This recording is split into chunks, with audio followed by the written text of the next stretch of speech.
I stepped off the plane feeling refreshed after 2 incredible weeks exploring Thailand. The temples, the food, the beaches. It had been the perfect escape from my high-stress consulting job and the endless petty drama of Pinecrest Estates. All I wanted was to sink into my own bed and sleep off the jet lag. But as my Uber pulled into my neighborhood, I noticed something strange. There was a police car parked in my driveway. My first thought was that someone had broken in while I was away. But as I approached, dragging my suitcase behind me, I saw a family standing on my porch talking to the officers. A man, woman, and 2 children, all looking completely at home. The woman was gesturing with a set of keys, my house keys. "Excuse me," I said, stepping past the police cruiser. "What's going on here? This is my house." The officers turned to me with suspicious glares. "Sir, these homeowners called us because they said someone was threatening to break into their home. Can I see some identification?" I fumbled for my passport, completely bewildered. There must be some mistake. I've lived here for 6 years. I just got back from vacation. The man on my porch looked equally confused. "We bought this house 2 weeks ago. We have all the paperwork and the deed. We moved in yesterday." My stomach dropped. That's impossible. I never put my house up for sale. Looking past them through the window, I realized with horror that all my furniture was gone. My photos, my belongings, everything had vanished. In their place were unfamiliar couches, tables, and boxes still waiting to be unpacked. One of the officers, a stern woman with her hand hovering near her weapon, spoke firmly. "Sir, I'm going to need you to step back.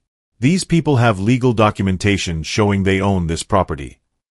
"This is insane," I protested, my voice rising with panic. "I have my mortgage statements, tax records, everything's on my phone. I can prove this is my house." But as I frantically scrolled through my email, I could see the officers didn't believe me. The new owners looked frightened, the children hiding behind their mother. I was being treated like a criminal on my own property, and I had no idea how this nightmare had begun. I had left everything in perfect order before my trip.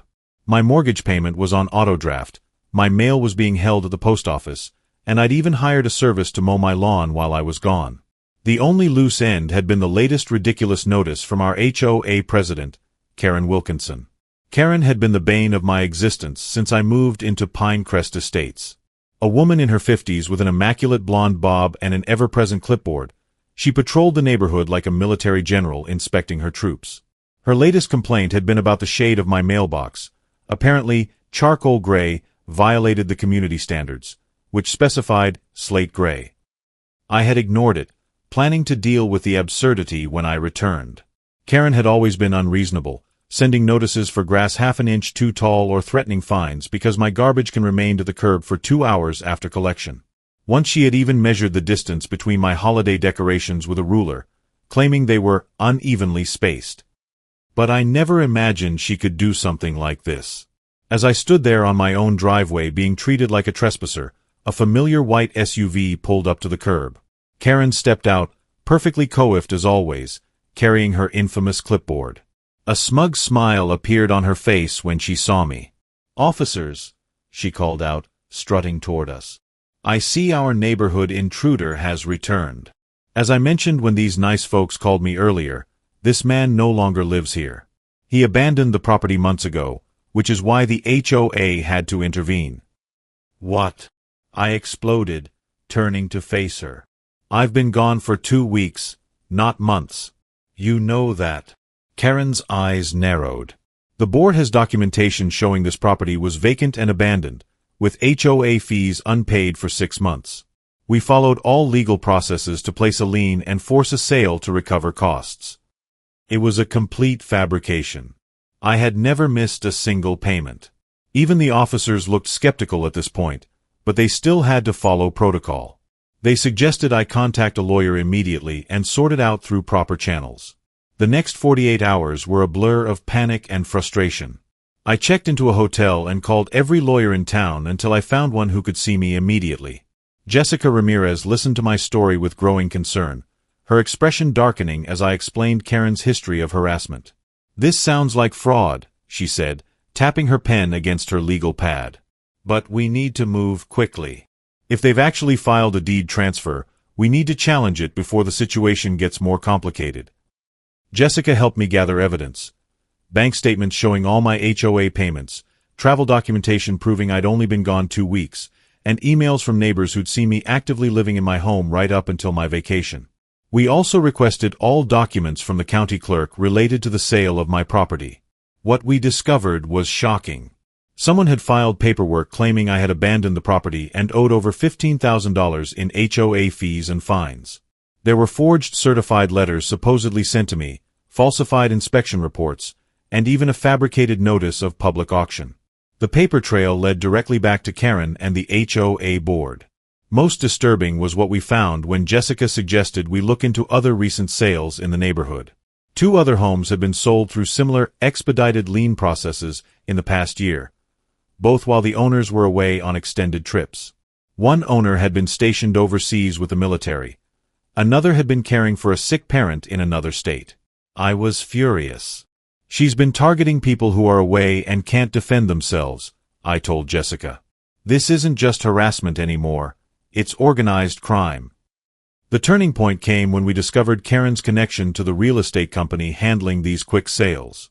Her sister-in-law was the broker, and they had been splitting the commissions. Even more damning was an email we uncovered through subpoena where Karen discussed finding the next opportunity when she noticed I had stopped my mail delivery and booked a ride to the airport. With this evidence in hand, we approached the district attorney's office. At first, they seemed reluctant to get involved in what they viewed as a civil matter. But when Jessica presented the pattern of fraud across multiple properties, they finally took notice. "This is systematic real estate fraud," Jessica argued.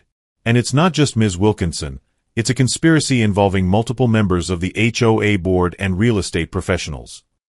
The investigation gained momentum when we contacted a local news station.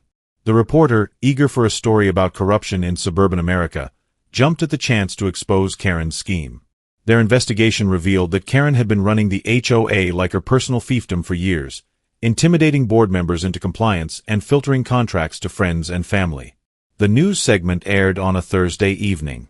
By Friday morning, my phone was ringing non-stop with calls from neighbors I'd barely spoken to before. Many had their own stories about Karen's abuse of power but had been too intimidated to speak up. More significantly, a former HOA treasurer came forward with records showing Karen had been embezzling funds for years, using the association's accounts as her personal piggy bank. Everything changed quickly after that. The police, now taking the case seriously, obtained a warrant to search Karen's home and the HOA office. They found folders of information on various homeowners, including travel schedules, financial records, and what appeared to be a list of potential targets, people with valuable homes who traveled frequently. The family who had unwittingly purchased my house was devastated to learn they had been part of a scam. Fortunately, the court quickly invalidated the fraudulent sale, and the HOA's insurance policy would compensate them for their losses. I was allowed to return home, though many of my personal belongings had been sold or discarded during the fake property cleanout. In a dramatic scene that neighbors recorded on their phones, Karen was arrested in the middle of an HOA meeting where she had been denying all allegations. The officers interrupted her mid-sentence, reading her rights as they handcuffed her in front of the entire community. Her face, usually set in a self-satisfied smirk, crumpled in shock and outrage. "This is ridiculous," she shrieked as they led her away. "I was protecting property values. These people should be thanking me." No one was thanking her when the charges were formally filed. Multiple counts of fraud, forgery, conspiracy, grand theft, and money laundering. The prosecutor announced they would be seeking maximum penalties, up to 25 years in prison and fines exceeding $1 million. Karen's perfectly maintained facade finally shattered during her arraignment when the judge denied bail, citing flight risk and the severity of the charges. She collapsed into sobs, mascara streaking down her face as she was led away in an orange jumpsuit, a far cry from her usual tailored pantsuits and pearl necklaces.